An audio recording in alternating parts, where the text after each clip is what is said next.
look at this campsite. Thanks to that hiking guy, Chris. He gave me that. I am staying cool. My little peanut. Hello, Stinkies. Hi. You sleepies? Are you jealous?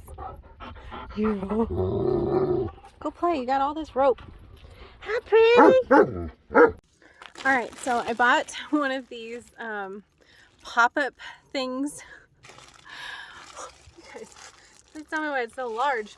And it came in a Amazon package that was like the size of a TV. Anyway, that was fun to get rid of. Thankfully, the gas station in Bailey, Colorado let me dump my cardboard box. But anyways, this thing is massive. So it's a privacy tent. Let's see if it'll work. Oh my gosh, with the cloud cover, this looks so crazy. Look at this. That over there.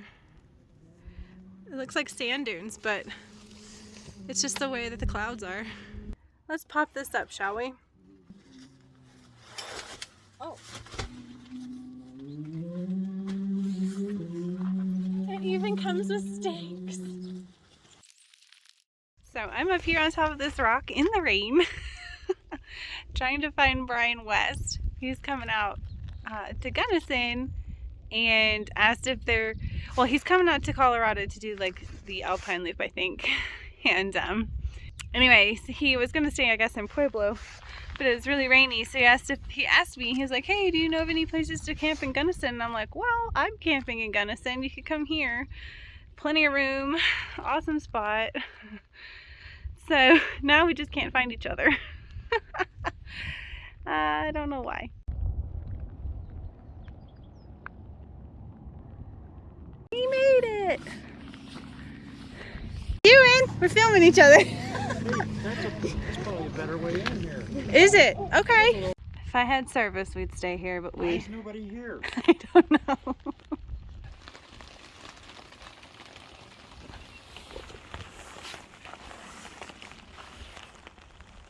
But I am making some dinner with an audience.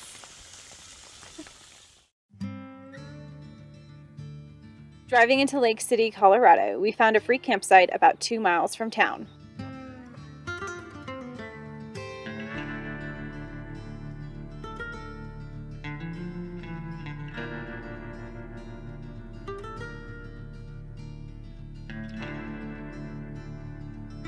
I met up with my friend Brian, who was visiting with his dog Finn from Indiana. He mentioned wanting to do the Alpine loop, but preferred to not do it alone, and for good reason. I was able to take some time off of work, and I was able to join on this off-road adventure.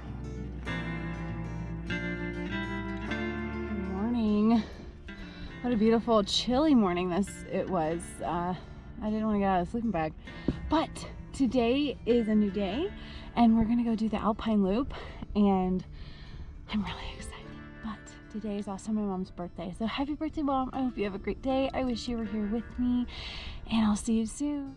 We started the Alpine loop in Lake City, Colorado. The trail is right outside of town, and there are 2 gas stations to top off before hitting the road.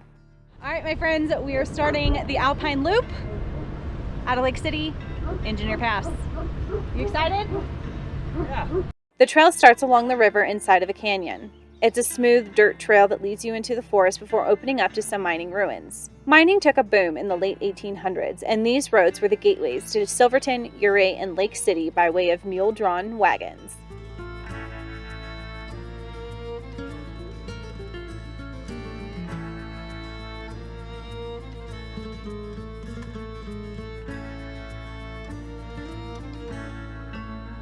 All along the way, you will see the remnants of old mining structures. There are historical plaques with specific history in some areas, so if you're interested, be sure to stop and take in the past.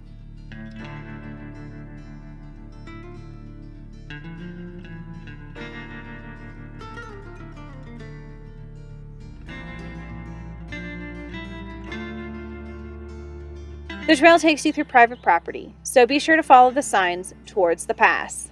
There are a few narrow sections, but the road is wide enough for being an old mining route.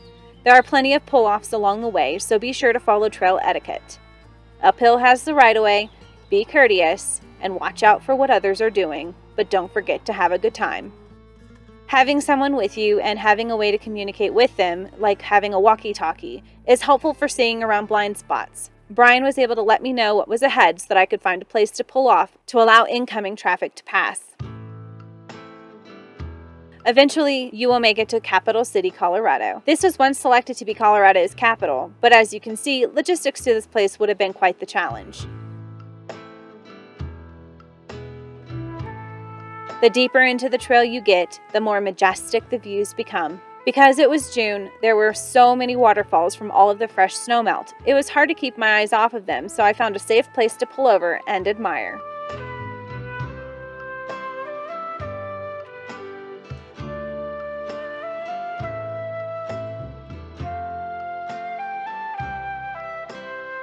The area is considered high Alpine, so stay on the road and do not go off trail. Damaging this fragile ecosystem could take hundreds of years to restore.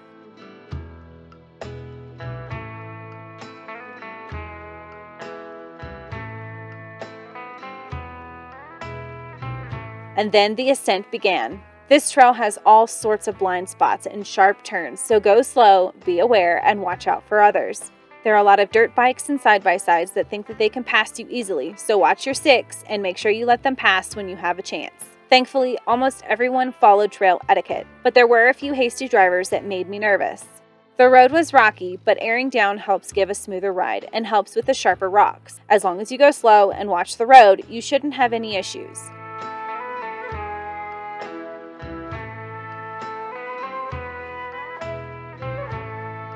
This trail was not necessarily technical for me. However, I did do this in a 2021 Toyota 4Runner that's been modified with a 3-inch lift, upgraded suspension, shocks, coilovers, and I have larger tires. But honestly, I felt that a stock 4-wheel drive with decent clearance would do this trail. It's easy to get distracted by the views, but the drop-offs are no joke. I saw a side-by-side that had tumbled down the mountain, so please watch the road and stop in a safe place if you want to check out the incredible views. Now you've made it to Engineer Pass. What a beautiful day to be up here.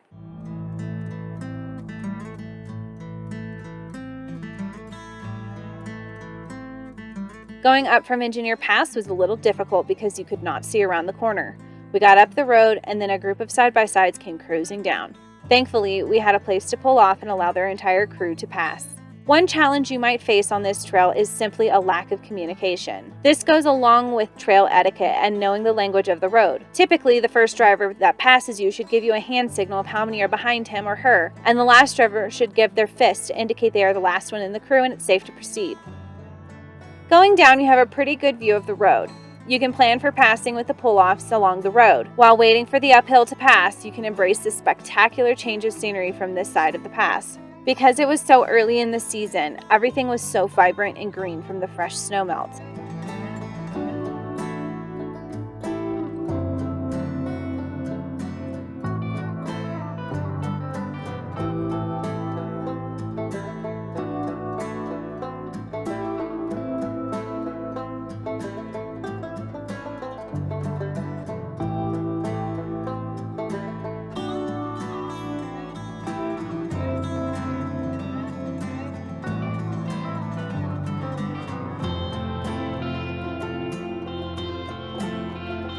Now that we've made it down, we are headed to Animas Forks and then on to Cinnamon Pass.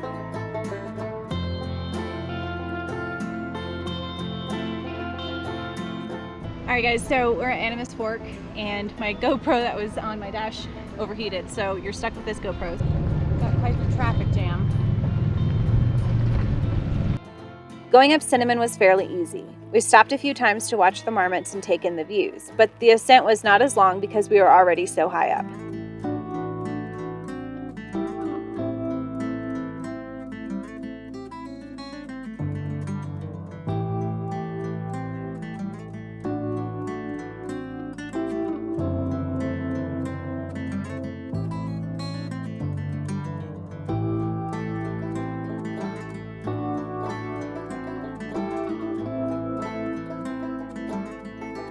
It was less busy on this pass than Engineer, but that could be because the huge crowd had just left the summit, so we shared the place with one other person before heading down to Lake City.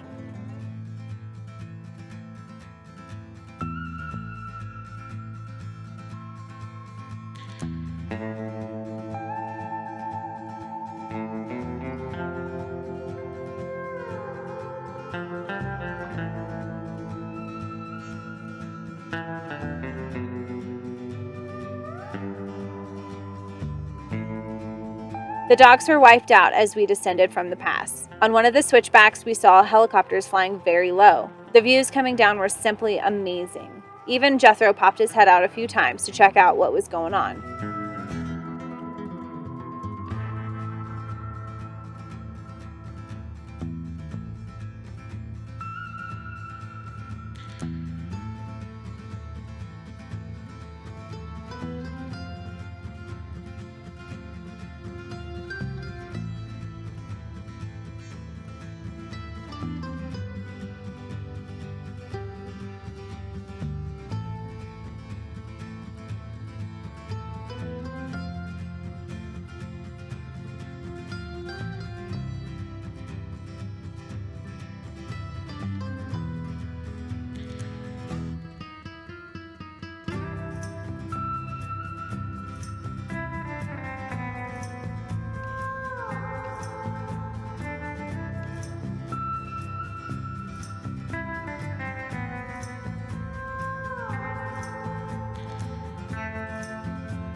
This is what friends do for friends.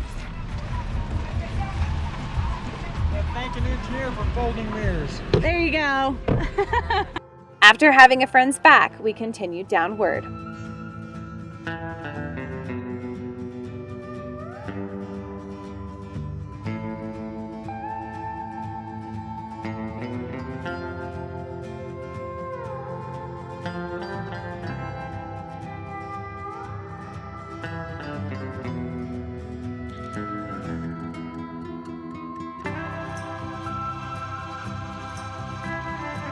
We crossed the creek, and aside from a few rocky spots, the road became smoother the farther down you went. Before we knew it, we were back in the aspen groves.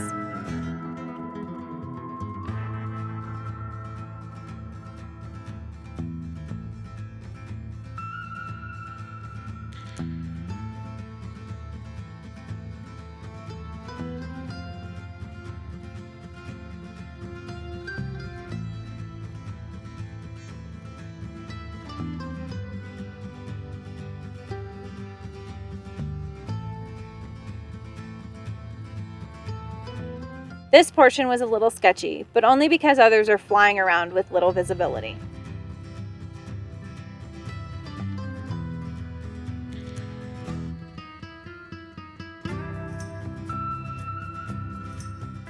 Eventually, we made it back to Lake City. Overall, this was a very enjoyable trail. I didn't think it was that complicated nor that tactical, but it did take you up to some of the most amazing places in Colorado. We did this trail in the middle of the week, so I imagine that during the weekend this would be a much more busy trail. My recommendation is to go in with an open mind and just have a lot of fun. We were trying to find air, and we found this gas station in town that has free air. So I just filled up my tires. Now we're getting his tires filled, and then we're gonna figure out what the plan is.